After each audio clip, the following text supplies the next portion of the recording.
Welcome to my review of the Jewel Paradise Cove Resort in Jamaica. And we're going to start with just an overview of what the resort looks like.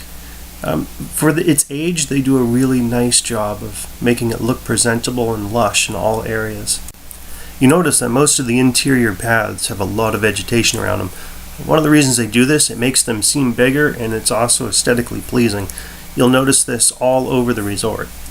You'll also notice the flowers. They have a lot of them. They're bushes, they're regular flowers, they're all over the place. It really adds a nice touch to this resort. So the first pool you're going to run into is this one here. It's right near the lobby. It's also right next to the buffet. It's the largest of the pools and it's the busiest. If you want to meet people and have some drinks, this is the place to go. Here's the next pool. It's kind of tucked away off to the side. If you order a pool view room, this is probably where you're going to end up. You'll notice it has a fairly large swim-up bar. They also put up a volleyball court. This one isn't quite as busy as the others, so it might be a nice place if you want to kind of get away from it a little bit. Here's the final of the major pools. This is the one way down at the end of the resort. This tends to be the quietest and easiest place to get a drink if you want to do the swim-up bar. It also has a nice little alcove tucked away to the side. You can get out of the sun and just sit in the water itself and have a drink. There is another area that I guess it does count as a standalone pool. It's fairly narrow but has some nice features. Like you can see here, they have a little hammock right out in the middle of it. It also has the water slide where that dumps out. It's probably not a pool you'd want to hang out in, but it's nice if you want to cool off, just jump in real quick, take a dip, or get on the water slide. Next up are the beaches. This is a picture right here of the main beach. They groom it nicely. There's no real rocks you have to worry about. The water's nice, and they normally keep a lifeguard around there. You'll notice a building at the end of this beach. This is where the resort spa is. So if you're getting a massage or anything like that, that's where you're going to head, just the end of this beach. Down at the end of the resort, down a set of stairs, you'll find this. It's their private beach, I think they call it. It's a nice place if you want to not be in direct sun. There's plenty of shade and trees, but you still want to be on the beach. It's also where they do their snorkeling. I'm just going to give you a couple examples of what you'll see when you're snorkeling here.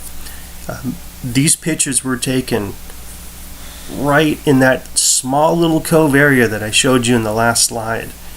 There are tons of fish in there. It's really surprising. You just put on, even if you just have a mask, you can look down in the water and see lots of fish. Now you'll see advertised in your flyer every day, and also they might try to cross-sell you when you check in. They have these cabanas. If you are not a concierge guest, these might be worth it for you because they do give you some alcohol, a bottle of champagne, and it's a nice place to just hang out. You get it all day long. I would recommend though that you keep an eye on the price. It fluctuates. They run specials throughout the week, so just keep an eye on it because you might be able to get a good deal on it. I wouldn't jump at the first offer they make. And sometimes if you ask them at the desk, they will actually knock a good chunk of the price off because often a lot of these don't sell. Now we're going to start the restaurants. Up first is the coffee bar. It's open all the time. You might, if you get there real early, have to wait a little bit for them to set it up, but it's a really nice area. You can just go and get a cup of coffee to get going in the morning. Down at the end of the resort at the pool bar is where they have their little snack hut. That doesn't do it justice. They have some salads, some other things, but they especially have jerk chicken here. It is awesome jerk chicken. You also notice they have the soda fountains here. They're not open first thing in the morning. It takes them a little bit to get them up and running, but if you bring your own cups, you can refill them as often as you want, and you can get water out of this soda fountain. This is also one of the more scenic areas in the resort. It's a nice place just to hang out. The breeze is almost always going here because it's kind of out on a little bit of a jetty. So you can grab a drink and just hang out by the water. I also found that this is one of the quietest and nicest places to watch the sunset here. They have a sunset bar, which is an okay area to watch, but that tends to get crowded and sometimes it gets closed for functions. So that's why I really prefer being over by the pool bar down at the end of the resort. These last two photos were both taken from there, so you can get a really nice view of the sunset. Since this is the pool bar area, I'm just going to mention real quick that, again, if you bring your own cups, you can also hand them to the bartenders and they will fill them up with Red Stripe or whatever drink of the day they got going on, or anything you want. They're very good about that. Below the Sunset Bar and right on the water, you're going to find where they offer all the brick oven pizza. They have a few different ones. Some of them are pretty funky, but overall, they're pretty good. They also offer some salads and some other things, and it has full bar service.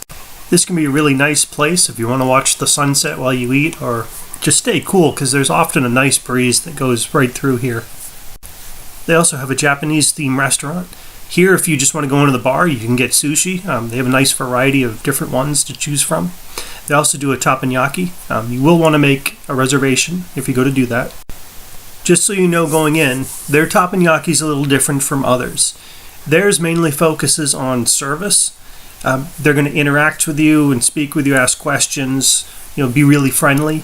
They don't do what you would typically find at a teppanyaki. They're not going to do the volcano made out of an onion or any of the fancy stuff where they're throwing their utensils and knives in the air and catching it. No, this is a much more laid-back experience. Here's the buffet. The food's pretty good. They have a different theme every night and they switch it up a lot. If you go earlier, you'll notice it's fairly quiet. If you go later in the evening, it can get pretty loud. They have a band that plays here a lot, and they offer nightly entertainment right here at the buffet. And here's Platinum. This place is interesting. They really talk this place up. They want you to expect it to be amazing. The food is decent, but it's just bizarre when you go inside. As you can see, it's nice inside, but they have a few just bizarre things. For instance, they want this to be described as a white glove service, and in fact, they have all their servers wearing a white glove. But it falls short, big time. One, they're not trained to that level. Two, they're not dressed up to that level. Three, there is no dress code for the most part. So they really want to offer this high-end experience, but the food isn't up to that level. The interior isn't up to that level, and the service isn't up to that. Like many all-inclusive resorts, they have an upcharge if you want to do a private dining. You can pick pretty much any day you want, and they have various locations throughout the resort where they set it up for you. There's even some gazebos they'll set this up in that can be pretty scenic. Okay, now I'm going to show some photos from around the resort as I discuss the service. Overall, the service is excellent. If you get a resort employee, you are going to get good service. They are well trained. You may have noticed that I said resort employees, and there's a reason for that. And it is important if you're going to this resort that you understand they have two sets of employees. They have resort employees that work directly for them, and then they have some contractors. I mention that because of these guys. This is where you go for any of the water sports. This is where you go to get your towels, for scuba diving, stuff like that. This is run, from what I understand, by a contractor. These people are horrible. If you go into other reviews at Travelocity and other websites, you'll see over and over and over again people complaining about these guys. And there is a reason for that. These guys are poorly trained. They offer little to no customer service, and often they are outright rude. Just an example of one thing I ran into. I went down to sign up for the Glass Bottom boat tour. I said my wife and I would like to go. They said, okay, put your name on the sheet. So I did. I put my name on there. Show up the next day, because yes, you have to book a day in advance.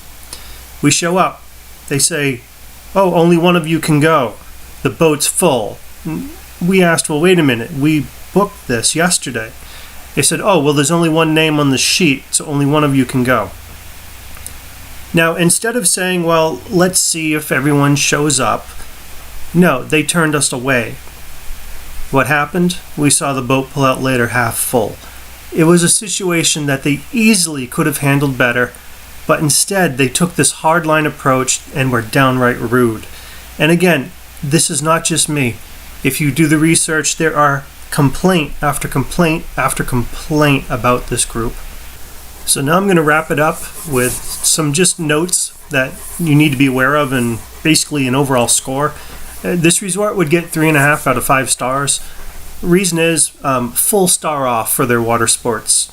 The group they hired for that, they are that bad. It's not just that they are that bad, they're that important to the stay here, because one of the big benefits is you get some nice excursions, freebies with the glass bottom boat and some other stuff. It gets another deduction for accessibility. If you have any type of mobility issues, you might have difficulties at this resort. You're going to be confined to the ground floor because there are no elevators, and some of the paths are really not well set up for anyone who has a wheelchair or walker or has a hard time getting around. Another small deduction for small things like this. Yes, these are towel coupons. You cannot get a towel without one, and if you do not return your towel, you don't get your ticket back. I haven't seen one of these in over 20 years. I was stunned when I saw them being used here. I know that seems like such a small detail, but the little things add up. But overall, 3.5 out of 5 stars, that's an above average resort. And it is a beautiful resort. The service, as long as it's a resort employee, is excellent, and the food is decent. Some quick tips for booking it. I'd avoid concierge. It's not worth the extra money you're going to pay for it. You can also get a really good deal at this resort if you're patient, and especially if you're booking in the off season. You see, it's located basically a solid hour from Montego Bay. It's actually a little more than that, depending on your driver. But because of that, you can definitely get a good deal. Shop around a little bit. They also take Hilton Honors, so you can check that website. Sometimes they have really good deals in this resort. Well, thank you for watching my review of the Jewel Paradise Cove Resort. If you enjoyed it, please like it, share it out, and check out my other videos. If you have any questions, leave them in the comments, and I'll try to get back to you.